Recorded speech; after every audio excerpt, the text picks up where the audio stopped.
नमस्कार मित्रांनो, आजच्या व्हिडिओमध्ये आपण महत्त्वाची गोष्ट पाहत आहोत. ज्यावेळी पती पत्नी मेहरबान कोर्टामध्ये घटस्फोटासाठी किंवा अन्य इतर कारणासाठी कोर्टामध्ये अर्ज दाखल करतात, त्यावेळी महत्त्वाचा प्रश्न निर्माण होत असतो की मुलांचा ताबा कुणाकडे द्यावाचा असतो.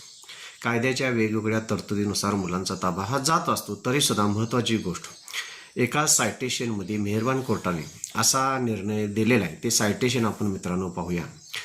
विक्रमवीर होरा विरुद्ध शालिनी भल्ला 2010 ऑल SCR 794. सदर सायटेशन किंवा केस लॉमध्ये अशा पद्धतीनं घटनेची तरतूद केलेली आहे किंवा अशा पद्धतीनं घटना घडलेली आहे आणि त्या पद्धतीने हे सायटेशनमध्ये काय घटना घडलेली आहे ते आपण पाहतो मित्रांनो. ज्यावेळी पती पत्नीमध्ये वाद निर्माण झाला आणि मुलाचा ताबा कुणाकडे द्यायचं यासाठी मेहरबान कोर्टाने असा निर्णय दिलेला आहे.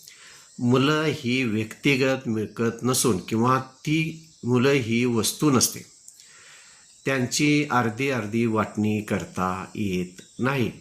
मुलांचा ताबा हा मुलांच्या गरजेनुसार ठरवण्यात यावं किंवा ठरवण्यात आलेला आहे.